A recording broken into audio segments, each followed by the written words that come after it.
সবাই পিছনে সরে যাও, আমি একসাথে অনেকগুলো বাজি ফুটাবো। বুম।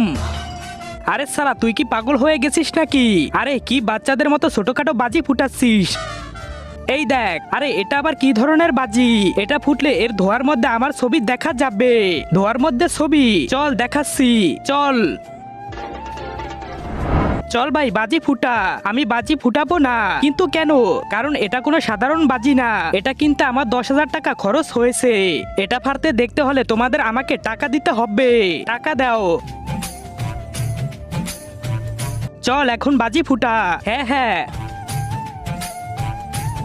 আরে ম্যাচ দে তো ভাই, আমাদের কাছে তো ম্যাচ নেই। আরে এখন বাজি কিভাবে ফুটাবো?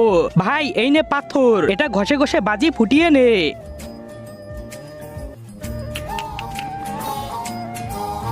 আরে এটা দিয়ে কাজ হবে না ভাই।